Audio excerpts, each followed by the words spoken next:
Okay, and I was also reminded that you don't have to sit where your name tag is. If you want to mix it up some, you're welcome to welcome to move around. We just ask that the voting members sit at the table. I think we had people think they have to sit exactly where they've sat for the last so many years. You can sit where you want. I think you'd prefer to have your, your locality or agency together, but also asking that the members sit at the table. If there's alternates and members, we want to make sure everyone has a seat at the table. Thank you. Okay, so item number 3, approval of the agenda, and I think we have change. Madam Chair, looking at the agenda this morning, I think it's appropriate to have all of the action items together.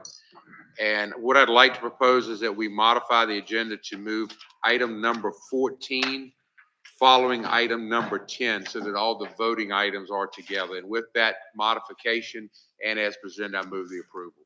Okay, thank you. So we have a motion. Second. All in favor? Any opposed? Agenda is approved with that modification. So item number 4 is a public comment period. It's limited to 3 minutes per individual. Are there any members of the public that would like to speak? Okay, hearing none. Do we have any submitted public comments? Okay, item number 6, comments and updates from state and federal agencies. Vita? Morning, Madam Chair. I do have a couple items this morning for the group. First, a training opportunity that's coming up on January 14th from 9 till 1 p.m. at the VDOT district office in Suffolk. We do have local assistance project change management training. So the target audience is locality employees, and it is open to their consultants as well. So we do have that training. It's basically fundamentals of change management is what the topic's going to be. So anybody interested, please let us know, and we'll definitely make sure you get that invite. Also, I wanted to give a really quick update on the Smart Scale Round 6 application process. So our applications that we received, we have 31 that were actually scored and ranked. We've completed validation of the scope, schedule, and estimates, and want to thank a lot of you around the room that have helped us get that completed. The projects are now in the process of being ranked and scored, and we anticipate that being presented to our staff scenario being presented to the Commonwealth Transportation Board at their January 14th meeting. So we should have a list of how the projects rank out by January 14th. We'll make sure that we include in the meeting minutes a link to the CTB website so that you all can see that on the 14th. And, similar to previous rounds, everybody will have opportunity for public comments and discussions of the projects this spring, and the final list will be approved by the CTB at their June meeting. And I'm sure that's all I had at this point. Thank you for those updates. Port?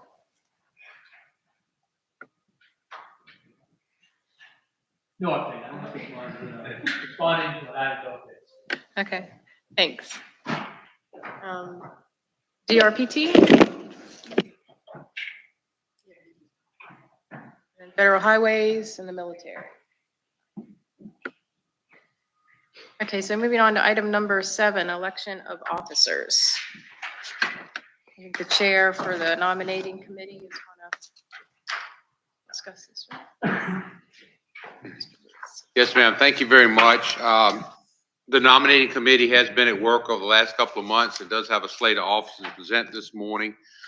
First off, we'd like to thank Carol for serving this past year as our chair, and I'll get into the nomination in a moment. Before we do, I just want to stop just a moment. Our previous vice chair, actually our current vice chair, is no longer with us. He was passed early in the year. And before we move forward, I just want to take a moment of silence in honor of Troy's service, and also just think about the family that's still out there dealing with the loss of that young man. So if you would join me in just a moment.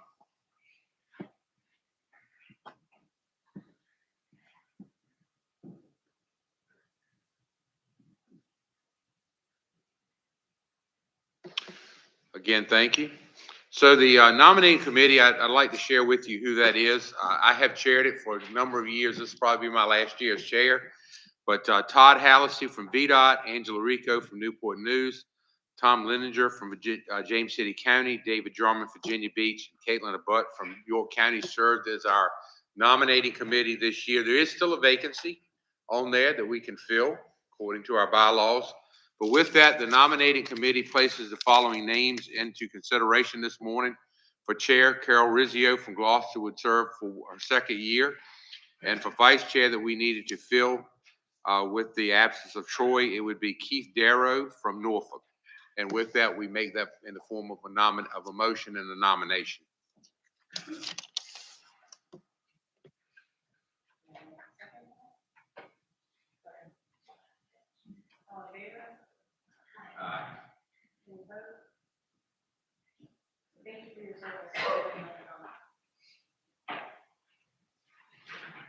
Okay, item number 8 is approval of the consent items.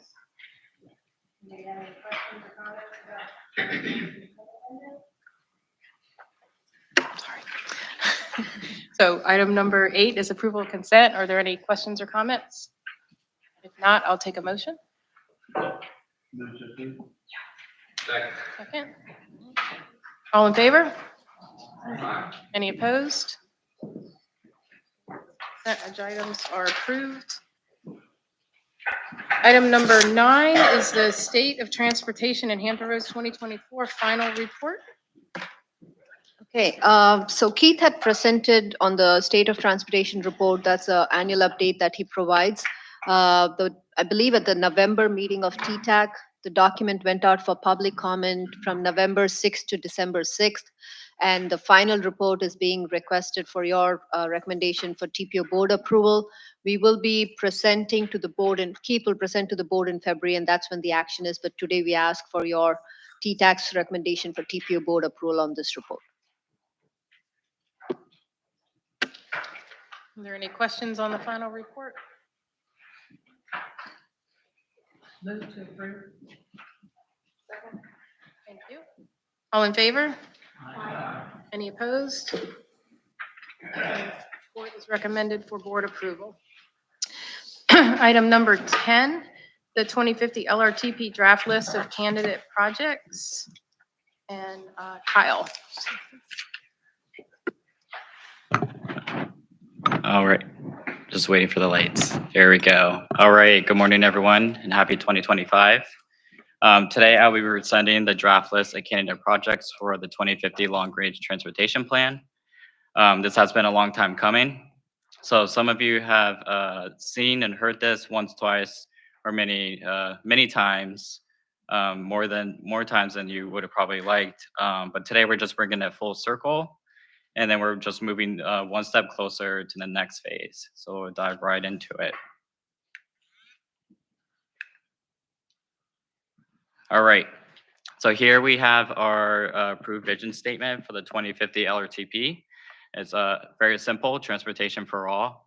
The focus of this vision statement is simple. So for no matter the project, the vision is to create a transportation network that works for everyone. So this vision guides the LRTP and then ultimately these candidate projects I will be showing here in the presentation.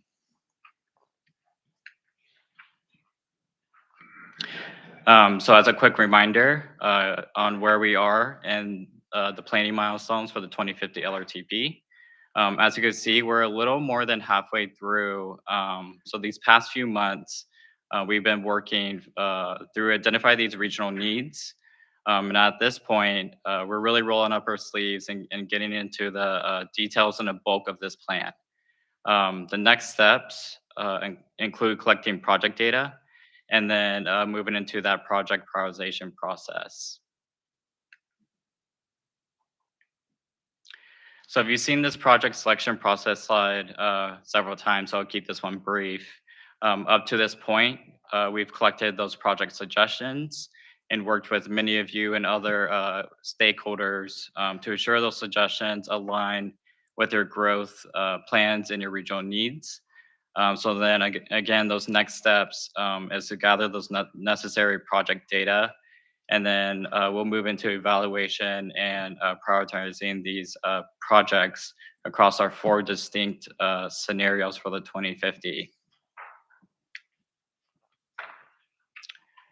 So part of the project selection process, these project suggestions, we've gone through a very robust and comprehensive process to identify these regional needs. So this slide just gives you a quick snapshot. It's not, not all of them, but it's a majority of these efforts, which include pulling from the current LRTP, which is the 2045 LRTP, as well as our rural. And then we have several key recommendations from staff TPO reports. And then we've also engaged engaged and incorporated ideas from the public and several stakeholder meetings, including the TPO board, which had wonderful, great input from our work session that we had back in, I believe it was July.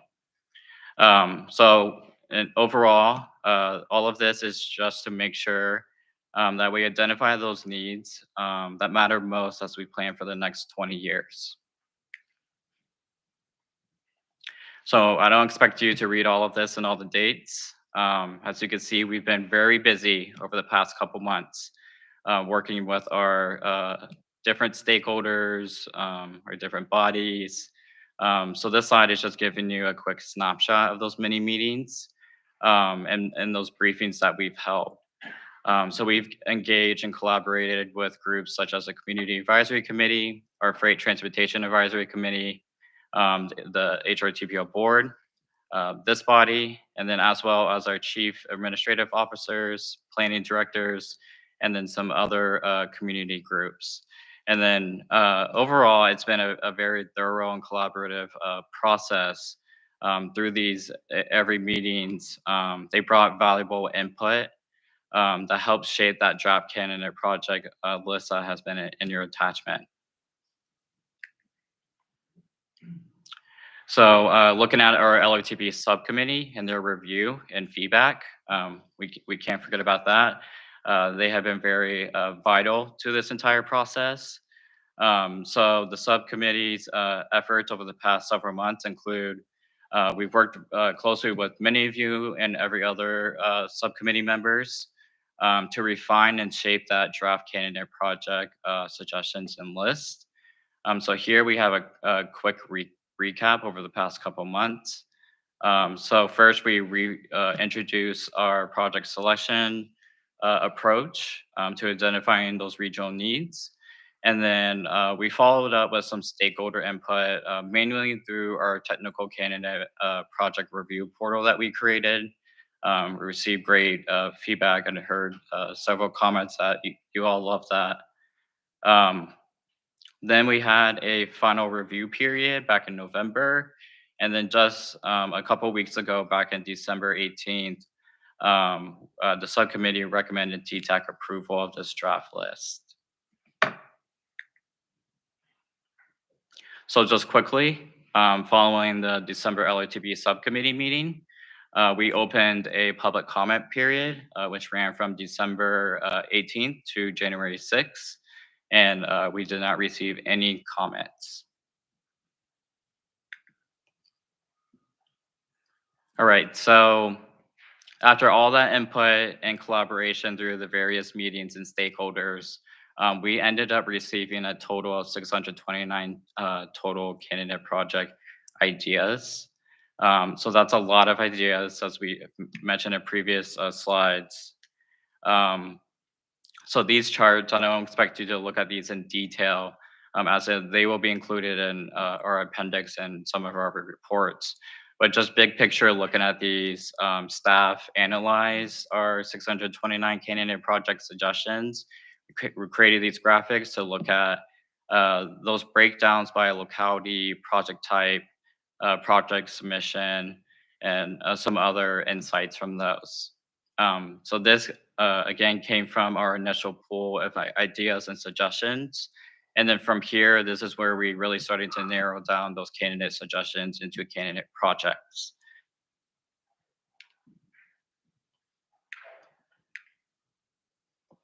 So with those 629 candidate project suggestions, how do we narrow those down to those candidate projects?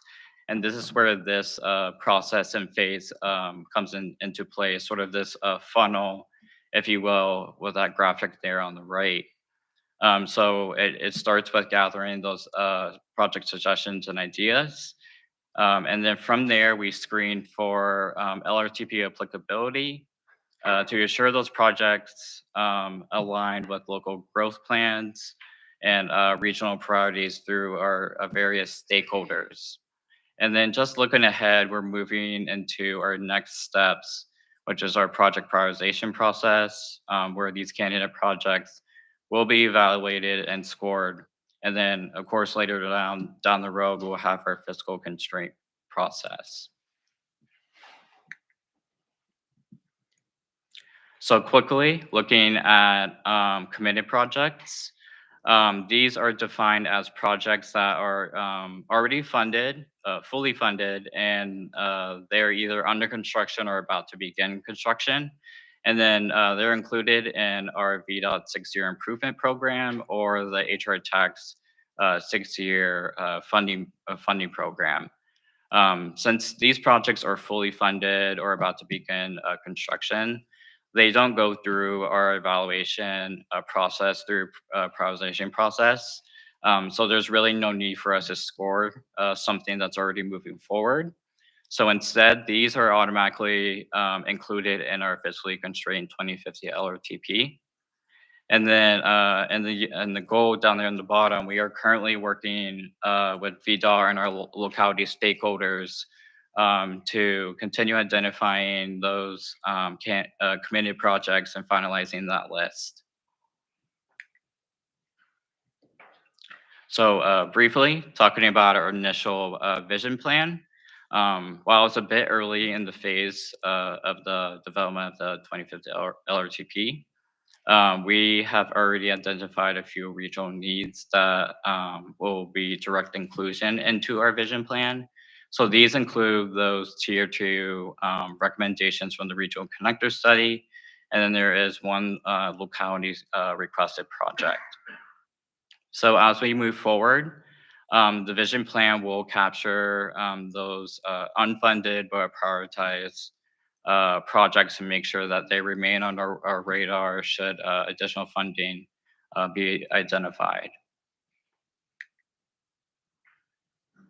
So after working through those initial steps of that funnel that you saw in the graphic, filtering out those duplicates, identifying those committed projects, and then setting aside those non-LRTP applicable ideas, we're left with 334 candidate projects.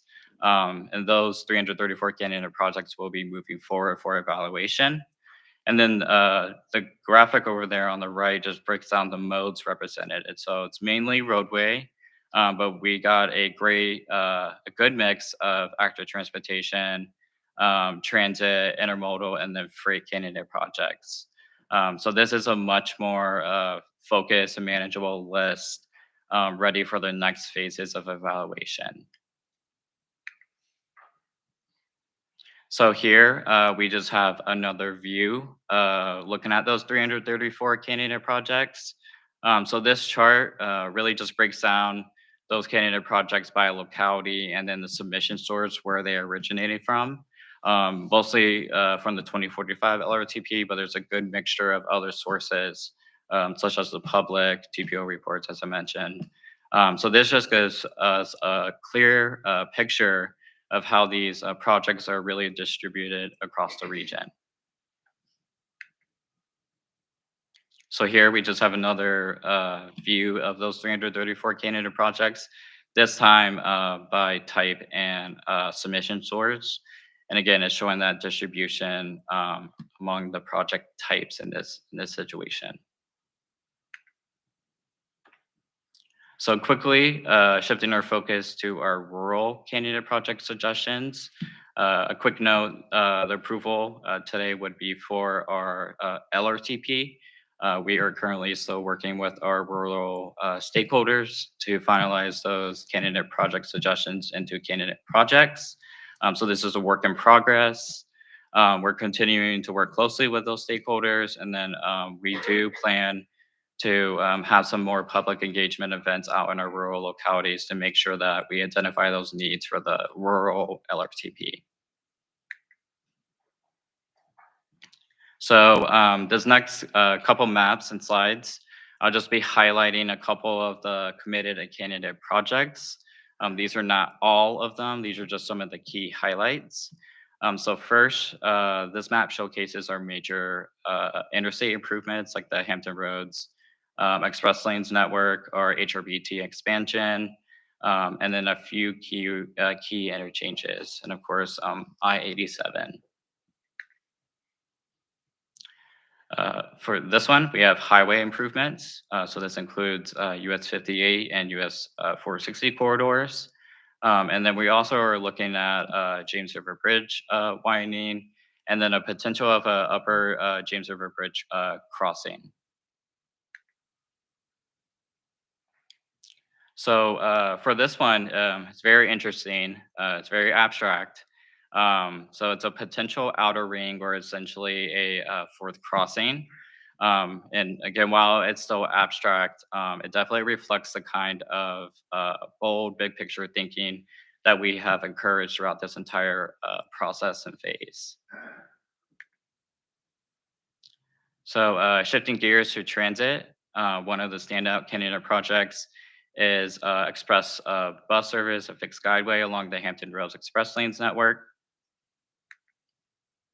And then we have exciting candidate projects from various stakeholders. We saw a lot of push, especially from the TPO board, on transit projects, one of them being high capacity concepts. So these concepts include high capacity on the peninsula. We have improved connections to key areas like the Naval Base Norfolk, Military Circle, Suffolk, and some other areas you see there on the map. Here, we're looking at ferry projects. So ferry service has generated a lot of candidate projects, including expanding routes across the Elizabeth River and the Hampton Roads Harbor, creating new peninsula to south side connections. And then there's a candidate project even looking at a route up the James River towards Richmond and even DC. So on the active transportation front, we're looking to expand our regional trail network. So projects like the Trail 757, Southampton Rails Trail, and the Seaboard Coastline Trail, those are very familiar with many of you.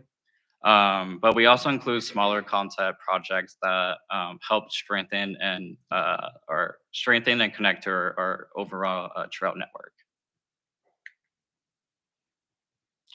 So this map might be a little hard to see, but this is just a full picture of our committed and candidate projects. It definitely looks a little chaotic at first, but this is exactly what we are pushing and looking for. It's that distribution of our candidate projects among the region, so there are shared connectivity and shared benefits. So lastly, in terms of next steps, we have 4 major items.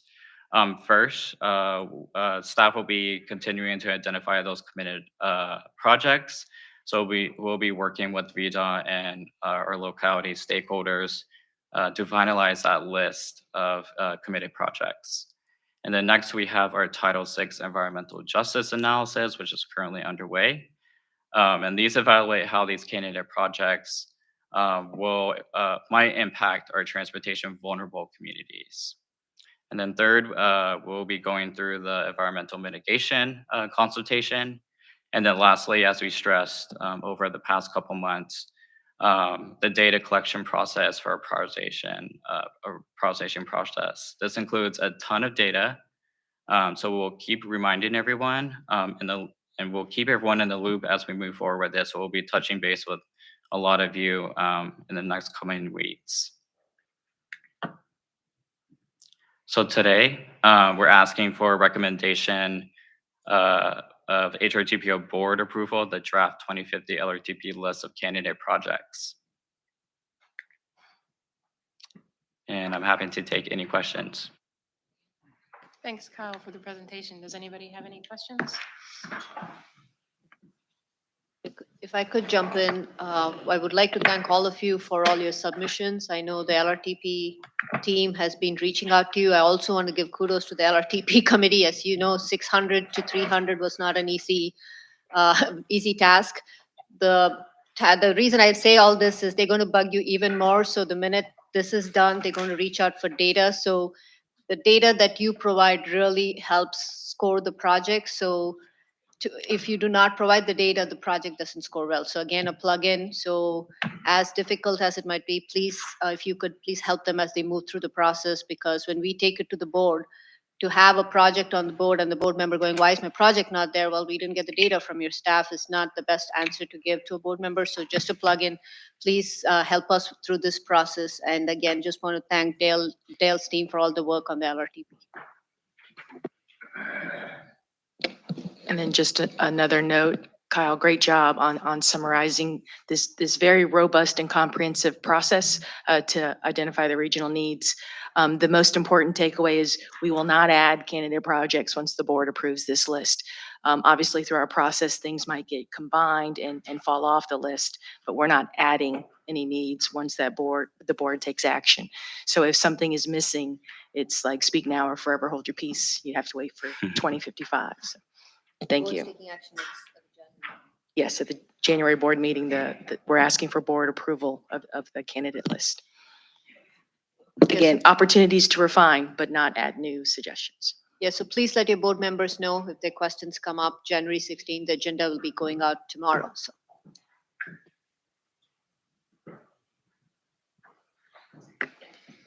Any other questions? Also, I'd just like to thank Kyle and Dale for answering all my questions. This is the second LRTP I've been through, and I think I understand a little more. So it'll continue to evolve, I'm sure. But yeah, great job putting all this together. Well, if nobody has any other questions, I'll take a motion. Motion to approve. All in favor? Any opposed? Okay. All right, so the new item number 11, the action item, the 2024 CMAQ and RSTP project selection process for projects and allocations. And I believe Jeff has a presentation for us.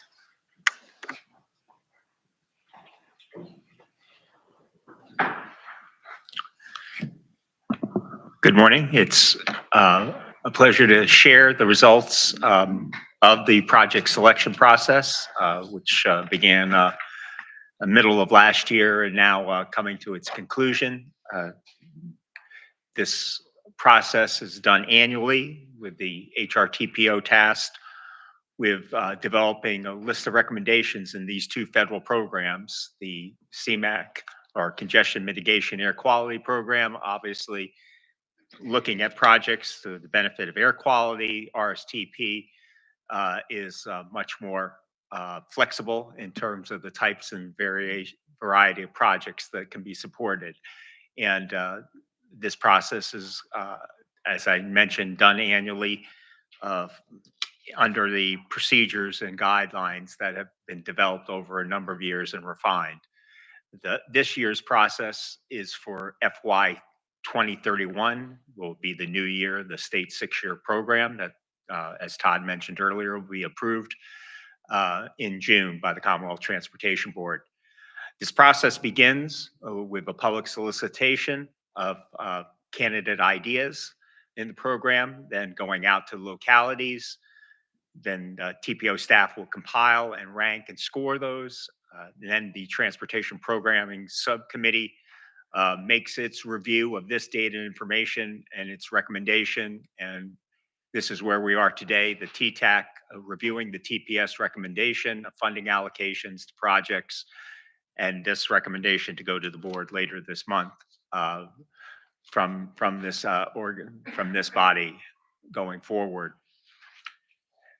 The amounts of money in each program, CMAQ, and if these numbers look familiar, they've been the numbers we've worked with for many years, a little over 15 million in CMAQ and 37 million in RSTP. But as we start each year for FY31, as I mentioned, we don't start with a clean slate. We have what was called penciled in projects. These are previously approved projects that had additional funding years beyond the initial year of ask. And so in CMAC, there was about 2.3 million of penciled in needs, leaving slightly under 13 million available for allocation in the current cycle for FY31. But in RSTP, you see the 52.9 million of penciled in needs for existing projects and the deficit of excess of over 10 million. So given this reality, we followed a two-tier approach. In the CMAC, we've received new applications that were solicited through, received 29 from the jurisdictions and agencies that were ranked scored according to our procedures. And based upon the work of the TPS and the scoring that they made their recommendation for funding the four existing penciled in projects as well as 15. So you see about half, a little more than half of the 29 applications were able to be accommodated and added to the CMAC program. And also a small reserve of just under 5% being held as we recognize of cost increases, changes, and inflation really impacting transportation programs across the board.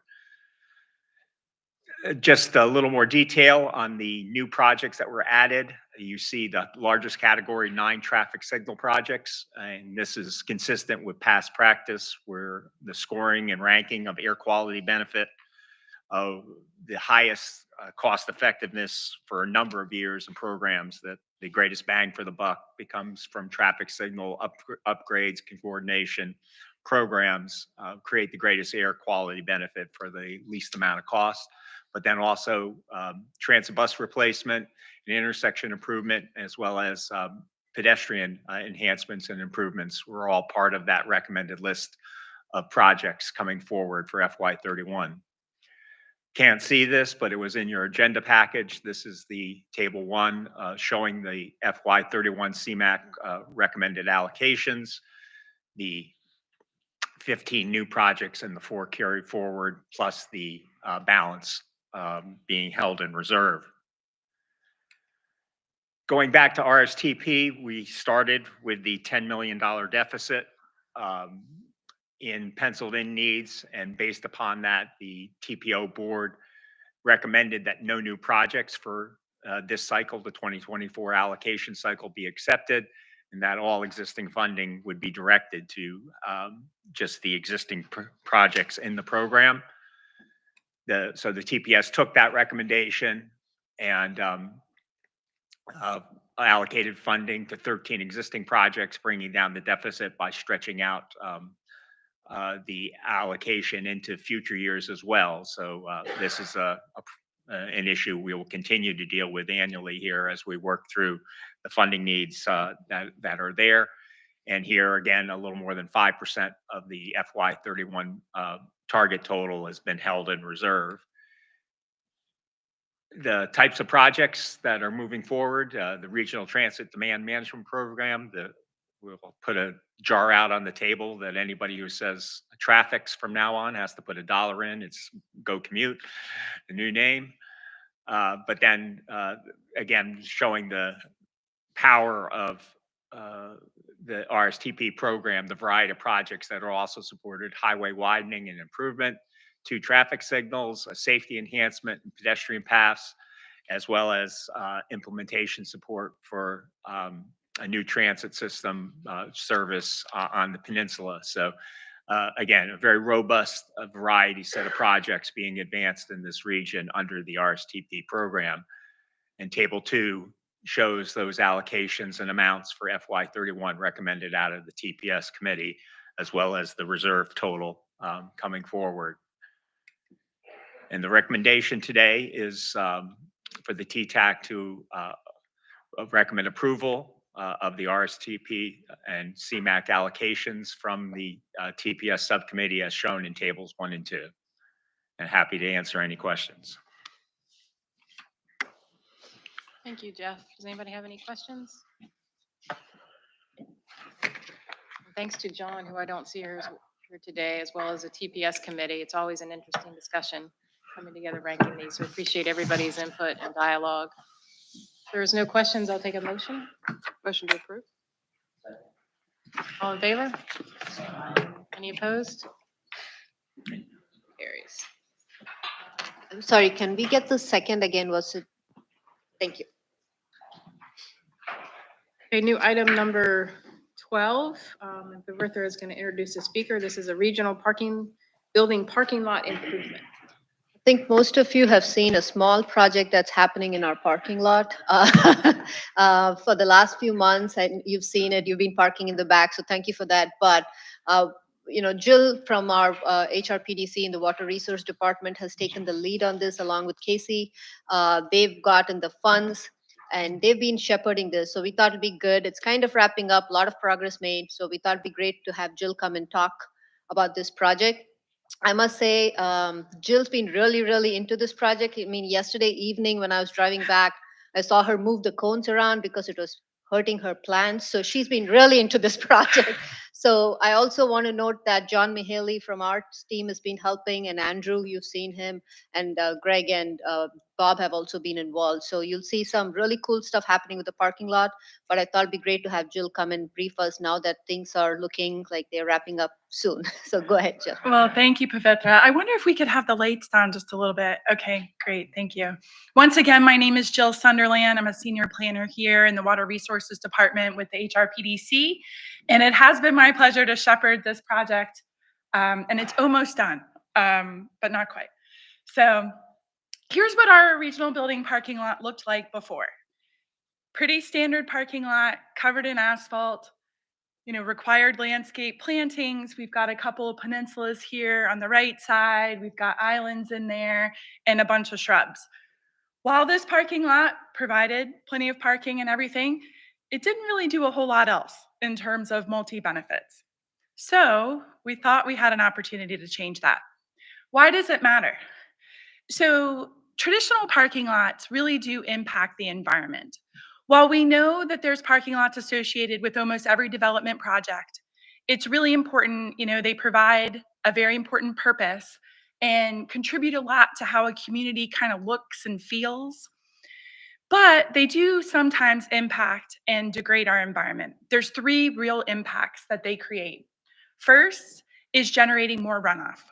When it rains, instead of having that rainwater seep into the ground, instead it hits this impervious surface and creates runoff, flows to the nearest storm drain, and then of course flows into local waterways.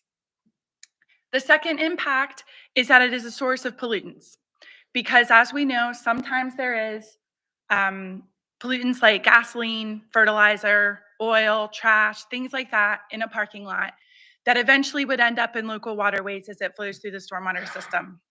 The third is the urban heat island effect, where studies have shown that temperatures in a parking lot can be 20 to 40 degrees higher than in the surrounding areas.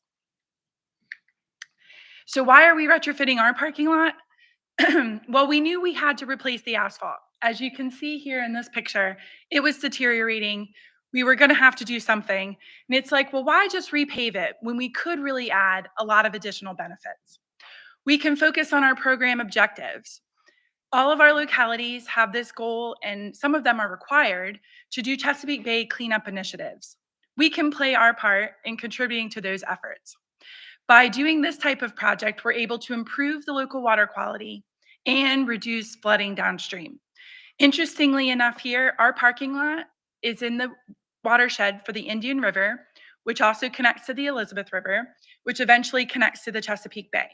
So here we are in the Bay watershed and have this opportunity when there's a lot of attention and currently a lot of grant funding to get projects on the ground in the Bay watershed. We also have this opportunity, as you all are a great example of. We host almost 300 meetings a year here in the regional building. We're hosting local government staff of all levels, elected officials, state agencies, nonprofits, all types of visitors here. So what a great location to really show how parking lots might be able to look different and provide multi-benefits. And as I mentioned before, there's been a lot of grant funding available for implementation funds for projects like this, and we were able to take advantage of that as well.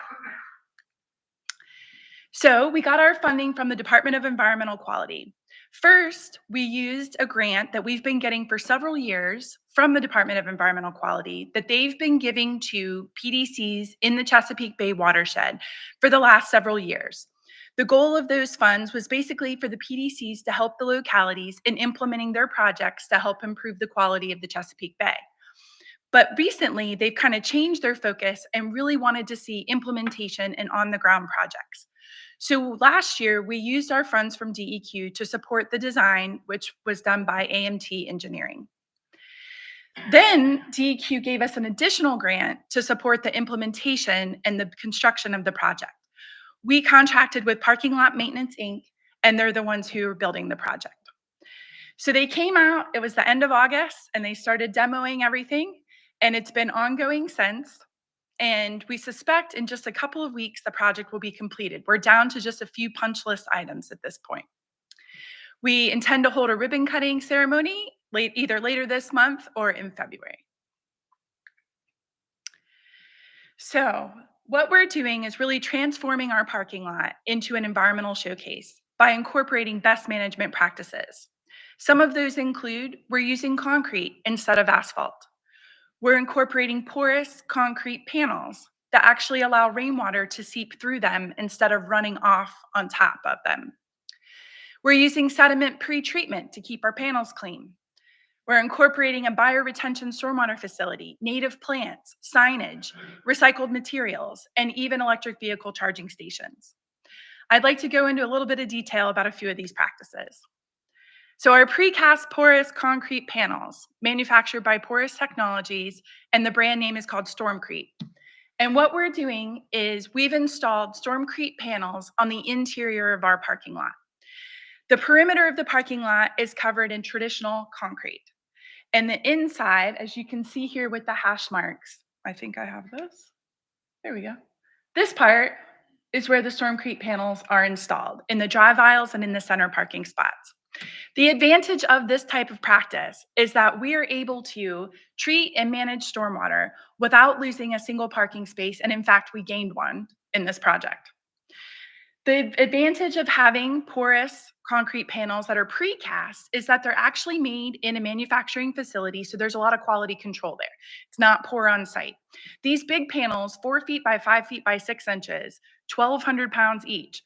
These things are big, but basically they're installed very similarly to how you would do a patio in your backyard, like that. And if there's ever a problem with one of the panels, we can just lift them out with the heavy equipment shown here and then replace them rather than having to re-pour an entire section of the parking lot.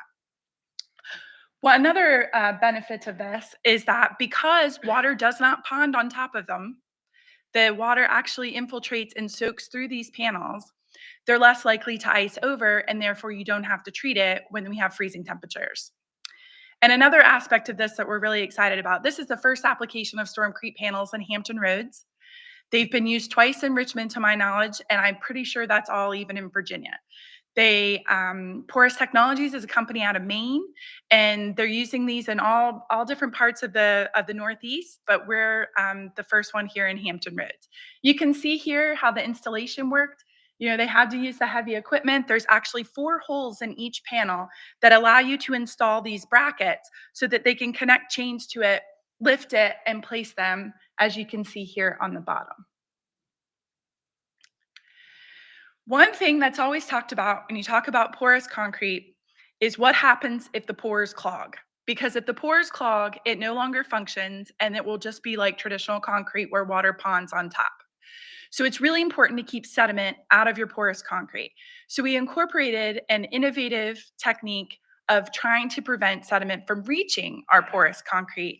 And this is a technology from Ohio State University, where we actually put stamped grooves in the concrete in between the traditional impervious concrete and the porous concrete to trap that sediment and keep it from getting to the porous concrete panels. As you can see with the arrow here, I was just trying to show it was in between the traditional and the porous concrete. You can see them installing the stamp there. And interestingly, Ohio State has 4 different patterns that they've been testing over the years. And this is the one that they've used on their own campus in New York City and now here at the HRPDC. So most interesting, I think, is to actually see these panels in action. These photos were taken on Monday in the heavy rain that we had here. I hope you can tell from the images that the traditional concrete on the left is really wet and has ponding on top, and our stormcrete panels dry as they could be. Even though we got quite a bit of rain on Monday and it was immediate. I mean, there is no ponding on the stormcrete panels. Another practice that we're including in the parking lot is native plants. All around the perimeter and in the center of the parking lot will be various native plants. We're including 3 black tupelo trees, various types of shrubs, grasses, and ground cover. And eventually we will have no mulch out there at all, and it will all be covered in native plants. We will no longer have mowing. We don't need our irrigation system anymore. Native plants are much more adaptive. They're used to these conditions. They don't need nearly as much maintenance, and they also provide habitat for birds and bees. And not to mention, finally, when they all come in this spring and summer, it's really just going to look great and be really visually appealing. Another practice that we're including in the parking lot is the bioretention stormwater facility. As you can see here on the before side on the left, that's what it looked like before, and now currently today it looks like this. We included a bioretention facility in the middle, and this facility is designed to treat the runoff from this boardroom, and that's why you see the stone here in this front one, because it's actually connecting and collecting that runoff from the boardroom roof, and we're treating it there. And it is designed to, there's several things that bioretention facilities do. First, it creates a space and a designated place for surface ponding. The plants can uptake the water, uptake pollutants, all of that. Whatever water is left and rain that's there, it actually infiltrates down in. We have a very special soil mix out there that is designed to promote the remediation of the various pollutants, particularly nitrogen and phosphorus. And also, whatever water's left, it soaks down in, and there's gravel layers underneath. And then there's an under drain that connects any remaining rainwater all the way down into our stormwater system there that connects to the big retention ponds here out back. So what we'll do, I hope it will be this soon, but probably not. Maybe give us a couple of years for all the plants to fill in. But this is an example on the right from Montgomery County, Maryland, of one of their bioretention facilities and eventually how ours will look. In addition, we're also including electric vehicle charging stations. Those are going to be installed down at the end of our building here where our general services staff sit down that way. And we're going to have 4 level 2 charging stations. The idea is that whoever comes to our building for a meeting would be able to charge enough to go ahead and get home. We recognize you wouldn't be able to get a full charge probably in just the time of a meeting, but you'd be able to get enough of a charge to get home and back to your locality. We're including those, and also with the new transformer that we're adding, we'll have the potential to add 4 additional stations down the line as usage increases for EVs. We're also including recycled materials. The wheel stops outside are made from recycled tires. We're also including recycled plastic benches.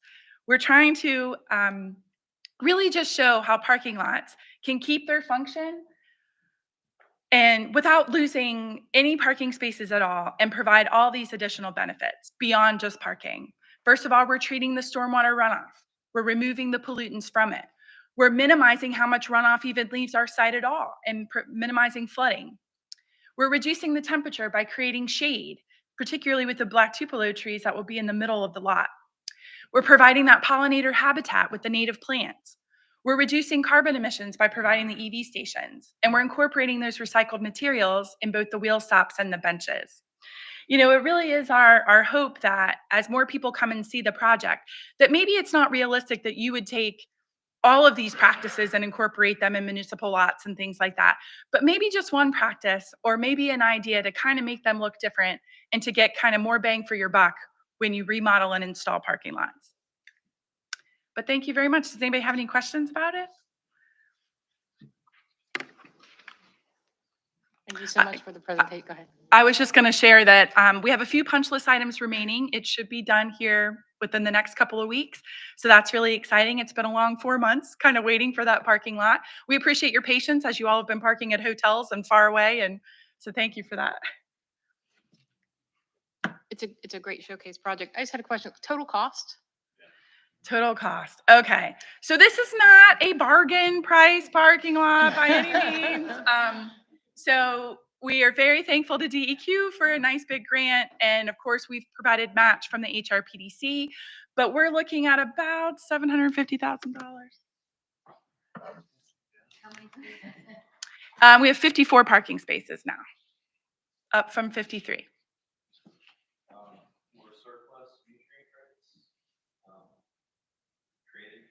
So we do have some, both phosphorus and nitrogen credits that the city will be taking credit for.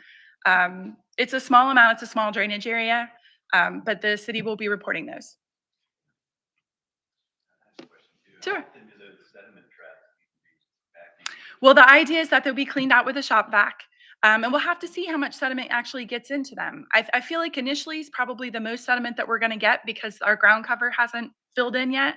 So we'll get mulch and things like that. We'll have to see. That's a good question.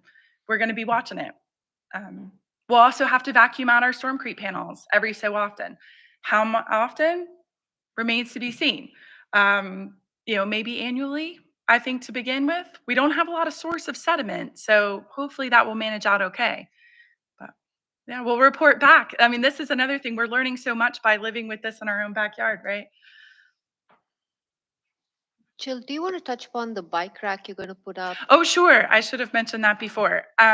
We are in talks with some of the students in Suffolk who actually designed and built our Love Recycling sign. I don't know if you all have seen that. That's been traveling around the region. But these are welding high school students in Suffolk who are going to design a Hampton Roads themed bike rack for us that we'll be able to install out here next to the boardroom as part of the project. We're also going to install educational signage out front that will really sort of highlight these practices so that people can tell why does it look so different out there and why are there different types of concrete and all of that. So as you can see this, go ahead, Taylor. Oh, sure. Sorry, what is the name of the grant from DQ? It is let me tell you the exact right thing. Well, we have the local watershed implementation grant that's given to PDCs annually, and then they had implementation funds separate from that.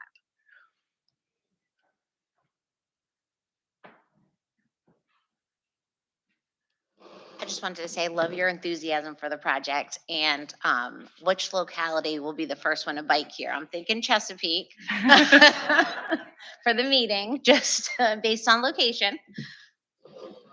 All right. All right. So just wanted to, again, thought would be a great timing for Jill to come and talk. As you can see, a lot of cool features. Not everyone, as she said, maybe not all features, but some of this can be implemented elsewhere. This is something we are learning as well. And so if you have any questions, I know Jill's been briefing different groups and committees, and she's happy. I guess I'm volunteering here for any other briefings you might have. And if you have any questions or emails on the slide here, and these slides will be posted to TTAC, happy to answer any questions. But thank you again, Jill. And just the 750 included the EV charging stations? No. No, okay. So DEQ was motivated for Chesapeake Bay cleanup goals, so nitrogen, phosphorus, sediment. So the EV stations are being done out of different funds that we had just from the PDC TPO. Okay. Yep. Thank you again, Jill. Sure. Okay, item number 13, public engagement. Vivek is going to introduce the speaker. Yeah, so I know I've talked to most of you. Carol and I have been, our chair, we've been meeting with all of you on, just our check-in on TTAC. And again, you'll see some topics come up just based on some of the feedback we received. One of the topics that was mentioned was public engagement when it comes to a specific project. And I know what we have Kwan talking today is some of the public engagement efforts that we've undertaken. Now we understand it's not going to be specific to a project, say it's a innovative intersection kind of public engagement, but I thought it'd be good to have Kwan come and talk about some of the things that we are doing and just sharing some of the lessons learned in his efforts since he started, I believe, a year and a half ago, Kwan. February will be 2 years. Okay, you really remember the date. Okay. Marque, do you mind lowering the lights a little bit? Thank you, friend. Appreciate it. Good morning, everyone. My name is Quan McLaurin, as Pavitra shared, with the PDC and TPO. And today we're just going to talk a bit about public involvement and outreach. Feel free to stop me along the presentation if you have any questions or if you want any clarification. Thanks actually to Kyle and Jill. Kyle really pointed out the importance of public involvement, and when he was showing the candidate projects that were listed, I believe the color was it like a yellowish orange at the end. You could see which projects were submitted by the public. But also, even in the 2045 submissions, some of those have public input. Some of the projects that come from the different localities rise from different public concerns and input. So public involvement is very integral to the planning process, right? We're not planning just for ourselves, we're planning for the future and for the people in the localities where we live and future generations. So looking at public outreach and involvement, some of you may recognize this guy here. That is our fearless leader, Mr. Bob Crum, our executive director, and we're with our partners HRT at the Tide Station for Transit Advocacy Day. It is so important that when we look, especially us as the TPO PDC, when we look at our planning processes and just projects, that we take a moment and consider how are we including our public's interests, their input, and their perspective. We serve a region of combined with the PDC and TPO, almost 1.8 million people, 17 different localities. So as you are all aware, and you look around the table, you're all from different places. Your community members have different interests, different concerns. So ensuring that based on the different projects or different processes, we're doing our due diligence as an agency to reach out and involve them in that. This also prevents disenfranchisement of different community members who may have historically been left out of planning practices. And so we have seen the negative impacts in maybe some of those communities that have been historically marginalized. So, some goals that we have related to our public involvement, we want to build trust with our communities. We want to make sure it's meaningful. We don't want to waste people's time when they come. We want them to know that their input is going towards something. When possible, we want it to be collaborative and, again, develop those ongoing relationships. We want it to be inclusive, timely, and digestible. We have really made an effort to try to exceed federal expectations and requirements, and go beyond just what is written down on paper. As I'm sure you're all aware, as you get connected with your different constituents and community stakeholders, you have to go beyond just what is expected in order to be able to really engage. We want it to be a transparent planning process. As mentioned earlier, we want it to be equitable. We want to have considerations for our different communities that may have been historically harmed by planning practices or left out, or maybe are just more vulnerable in today's time. And then we want to evaluate what worked, what didn't work, go back and adjust as needed. So some of our taking a closer look in what is something that you'll definitely be more familiar with as TTAC. Anytime that there is a review of the updates to LRTP or the TIP, we have a 30-day period for comments. We have at least 14 days for the TIP project list or LRTP and TIP amendments, and at least 14 days for regional conformity assessment. And then at least 14 days for special projects and 45 days for our public participation plans, our Title VI and LEP plans. As a note, we recently had our public engagement plan, which would be replacing the previous PPP or public participation plan. And so we're even working right now to see how can we make that more effective? How can we make sure that we're incorporating practices and guidance in there that will help us to maximize our involvement with the public? So, pardon me, y'all. So we have different public involvement methods that we utilize, including traditional. That's going to be like your newspaper, board meetings, public meetings, distribution of information to your respective public information officers. We also have gotten more into utilizing digital. That is largely thanks to the creativity and work of our communications team. They've been very innovative in their practices and really helped us to expand our digital outreach there. In person and community partners, as I'm sure many of you have found, it cannot be understated the importance of having good community partners, right? They can allow you to get into spaces that maybe you didn't even know existed, and have community members or stakeholders be receptive to a message that they need to hear or is very helpful or timely for them, and they can help align those stars. On the horizon, we're looking even into more virtual spaces, and looking at, with the development of an improvement of virtual reality, what does that look like for us being able to engage? We saw during the pandemic where a lot of our engagement efforts, not just in planning transportation areas, but just, across all industries and sectors, had to shift to be more digital. So how do we prepare ourselves, in the event that we maybe need to switch more to that, or just adapt to more of this hybrid space that we currently have? Here you can see some of the outreach events that we've done. And I'll just highlight a couple of them. This is Cap to Cap up there in Williamsburg. That was a really great event. We were able to get some members of the PDC and the TPO out.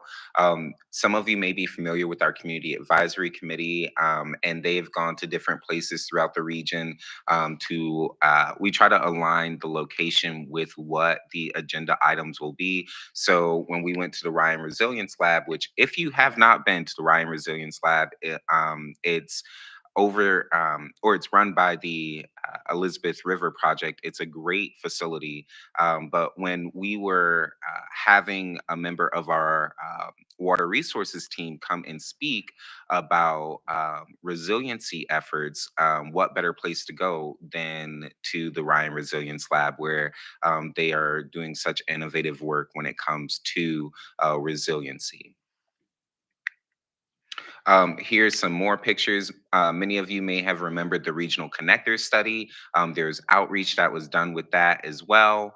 I'm trying to see if we had any. Okay, so here's our farmers outreach. That's actually right up the road there at the park here in Chesapeake.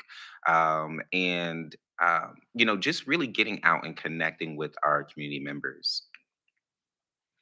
So, if you're not familiar with it, this is what our website used to look like. Um, no shade, no tea, but maybe not the most engaging. So then we moved over, and now we partnered with Civic Plus, and we have just a lot more cleaner design, a lot more welcoming and engaging design, and we've seen that reflected in our numbers, and our web traffic. These are just a snapshot of numbers. These are not the most updated. They're up to August 2024. So you can see where between March and August, we're already on track to outpace. And I have to check with our communications team, but I'm pretty sure we've already outpaced our numbers from April 22 to April 2023. We implemented some more accessibility tools through our partnership with Civic Plus, including audio eye implementation for visually impaired persons and screen reader approved content. And then we also have another suite of tools here to help individuals who maybe need that additional assistance when interacting with our website or the different documents on our website. When we look at our social media, we see huge number increases. Um, I really love the magnifying tool, y'all. So we see huge number increases when we go from January, December 2020 to looking at 23 to 24. I mean, and this is really the difference between our communications team really making an intentional effort to engage and to use different platforms, post consistently, try to post engaging content, include photos that are of our team. People like to relate to a face. They, like to know that there are photos being taken in their locality. Our communications team will often share posts from your respective localities and social media teams because that creates that sort of synergy online. We're also on Nextdoor. We have approximately 636,000 members and access. And if you see here, the cool thing about Nextdoor is we can actually target by different locality, by neighborhood, or we can send it out to the entire planning region, which is very helpful. People stay engaged on Nextdoor. People who typically are on Nextdoor want to know what's going on in their community. Some public involvement highlights. Kyle actually pointed out some really great numbers earlier about candidate projects that were submitted in specifically from the public to the LRTP process. Up there at the top, you can see we've had really great engagement when it came to participants in surveys for the LRTP and the safety studies survey. When we go out into the community, often what we'll hear is that people want rail. They want more access to that. So it was really great to see as part of the candidate projects, we saw possibly the addition of a new station, or at least that submitted as a project. We hear about resiliency planning. We're a coastal region. It's at the forefront of everybody's mind. Flooding, relative sea level rise, our land sinking, water rising. We also were able to create newer and deeper connections over the last year. And it's always exciting to be able to connect with different community groups or community-based organizations. And then we also gave public information presentations. So one of the questions I wanted to ask you all before we left here today was, what are you possibly doing within your localities? Pardon me. What are you possibly doing within your localities or within your respective planning areas that are very effective for you when it comes to public involvement and engagement that we could borrow from or learn from? And then what spaces can you invite us to? Are there any presentations that you've heard here from any of our staff that would be helpful for your locality, for your stakeholders, for just your area of influence? As was shared a few moments ago, Jill's talking about these great innovative practices that are happening outside our boardroom. Who else would benefit from hearing information like that? Sorry, Jill, this is the second time you've been volunteered. What we have such great information that is shared under this roof, and it'd be great to get that out there to the public. Any questions or any ideas about what you're doing that is successful? Spaces you'd like to see us in or consider? Not everyone jump at once. I mean, I think it's a great presentation. I was going to ask, it looks like Facebook and Nextdoor are two applications that you're on in addition to your website. Yes. I'm familiar with Facebook, of course. I don't think our county has a Facebook site, though. We kind of try to, although I'm not really sure.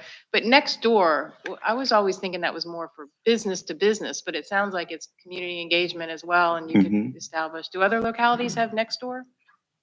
Okay. I mean, we have the 411, that's always fun. Same thing. Next door, okay. I guess that hasn't been yours.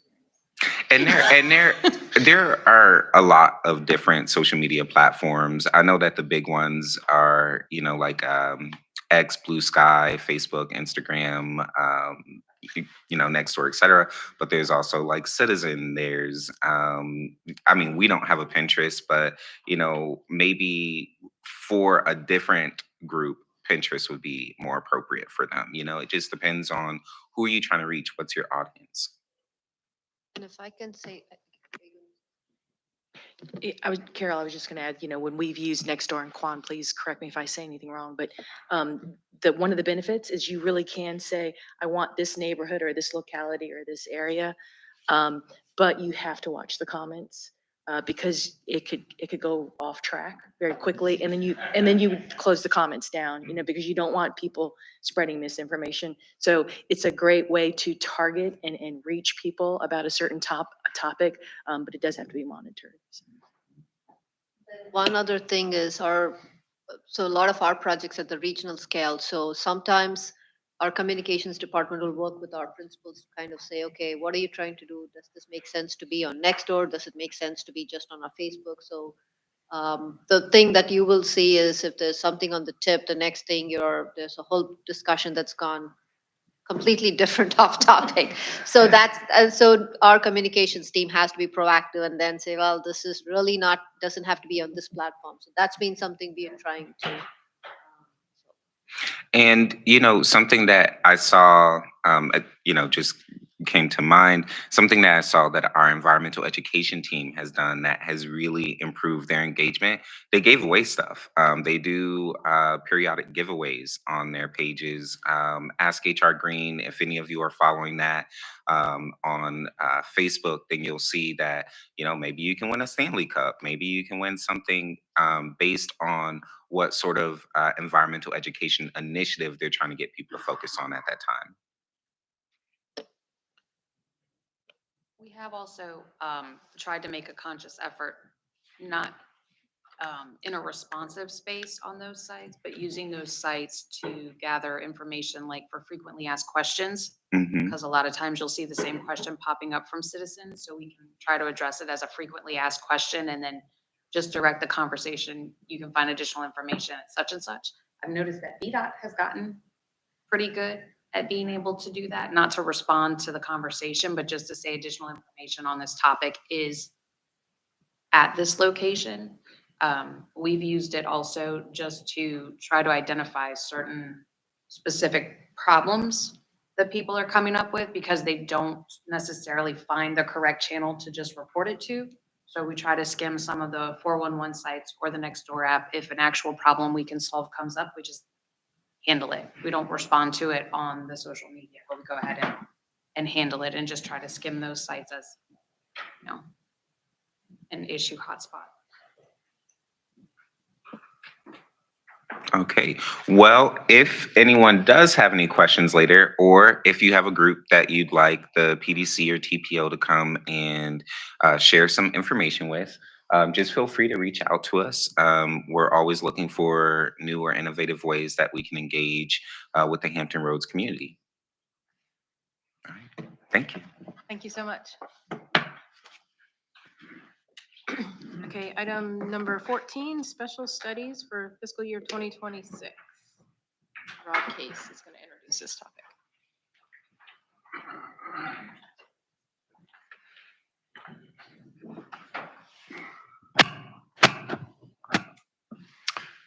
Thank you. As she said, I'm here today to talk to you about some special studies that we have done, and plan to do. We're looking now at our FY 26 UPWP, which will start in July 1, about 6 months from now. And so as you know, it lays out what we do, the work that we do on an annual basis.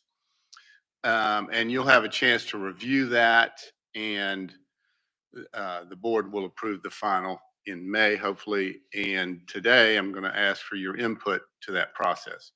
So what are the special studies? Well, they're to address questions raised by you. And so they are beyond the regular work that you've been seeing today, the long-range plan that Kyle mentioned, and the tip that we approve amendments we approve every time, CMP that Keith and Sam do, and public involvement that Quan was just talking about. Those are all required. We do, in addition, some special studies. We have a few, some staff hours available for that, for a few ones each year. This year, we completed some microtransit research for WADA. Keith's team is working on the rail crossing study, and I'm currently working on finding some sites for a rail station in Suffolk. And then operations, usually handled by Keith and me. He's working on updating a document we did years ago, 10 years ago, helping to coordinate closures at river crossings. And then I'm working on a regional sign study. And finally, this year, we were asked to look at best practices for reserving right-of-way. And we'll try to do that these next 6 months. So this is in the past. We've had all different kinds of topics: bike and ped, economics, things that we're not doing this year necessarily in special studies, legislative, military. So it's as Jeff was saying with RSTP projects, it's sort of the gamut of things. And you may have a new topic area. So that's just to give you an idea of the kind of things that we have done. So if you've got something that you need, contact me, either phone or email, and send that in by the 24th of this month, and then we'll see if we can find the staff time to do it. Are there any questions? Rob, can you expand on what the regional sign study is? Yes. We're looking at specific different things. Initially, the ramps for interstates and how that signage is. If you're on, I don't know, in Suffolk, say Bridge Road, you know, is the signage good for 664, getting on there? And then we've done some other things. We've looked at airport signage, and Pavitra helped me out. So this was mainly, it started off as a conversation where we were looking at when somebody comes to our region, do we have the signs to get direct, you know, so they can get to where they need to go? This could be, for example, say this is the new Amtrak station. If you're on 64, do you know, is there a good signage to get to that station? So Rob's just looked at different, it's more of his review of where the signs are and where they could be. So right now it's still Rob going around. He promises me he's not taking photos while driving, but he's him going around the region and trying to look at, for example, the airport. If you're on 64, do you have clear signage to get to the airport? And we're trying to talk to the airport people to see if this makes sense. And then similarly, there were other, considering the America 250 and the historical nature of some of the, you know, our area, are there good signage leading up to it? And this is more of a, are we doing what we can to get people to where they need to be? Again, this is not meant to be a recommendation to locality saying you need to do this. This is more just our review right now. And that's kind of where the study is. And thank you. Yes, I had forgotten we did the train stations in addition to the airports, and our two main tourist areas, the oceanfront and the Triangle, historic Triangle. And right now it's been more of internal you know, we've looked at it internally. Rob shared some with Rob. What is the group in Virginia Beach that you? There's a resort group down at Virginia Beach that I've shared this information with. Happy to talk more, Robert, after the meeting. Yeah, the only thing I just caution you on is probably the majority of what you're looking at is the interstate highway system. And FHWA and VDOT are very anal about making sure they follow the MUTCD to the letter. So Yes. just keep that in mind as you Yes. look at those. Thank you. Yeah, Thank and that's a very good point, and we're not getting into the, like, as I said, we're not getting into like, this sign needs to be this height and this location. It's more like, is this adequate enough right now? And that's kind of where we are. We completely understand. We're not going to get, tell localities or VDOT or FHWA, oh no, just change the sign and don't follow MUTCD. That's not what we're trying to do. This is more like, are the signs adequate enough, and could there be some other locations or information that could help travelers, considering the tourists that we receive and the people that travel in the region so much across. Mm. And identifying missing signs and that kind of thing. Okay, any other questions? Thank you, Rob. Thank Great you. way to get some special studies done by localities. Okay, item number 15 is our 3-month tentative schedule in your packets. And then item 16 has a number of meeting minutes from various committees. I think we have to talk about. Yeah, so in the for your information, you'll see the raise round 2. I believe the deadline's Jan 30th. If your locality is applying for a project and you need a letter of support, please send it to John Mihaly by Jan 16 so we can get you a letter of support. I think there was round 1 that was done, round 2 race is coming up, and so that we can have it ready for you before the grant deadline. And then the other thing I wanted to also thank you all. I think the chair and I have talked to most of you. We're still waiting on 1 or 2 localities on the member check-in. We both were really impressed with some of the feedback we received. The good news is I have a lot of topics. The bad news is that means I'm reaching out to all of you to come and brief TTAC, so be prepared. One of the things, just to prep you, there was interest in knowing more about transit. So the next 3 months, you'll see in February, we'll have a briefing from HRT, March, a briefing from water, and Robert confirmed they could do a briefing from Suffolk in April. So we're going to try to get some themes like transit and trails.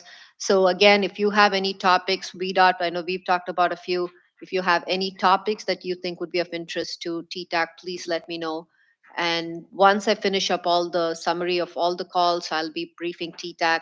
I don't think it'll happen in February, but maybe in March, I'll be able to wrap up everything and give a Yeah, just wanted to thank everybody for attending those and for Pavithra and staff for thinking it up. I think it's going to be a great way for us to learn from each other, more interesting topics so we can learn from each other in addition to just taking care of business. There any item number 7, any announcements for the good of the group? Okay, any older new business? Okay, meeting adjourned.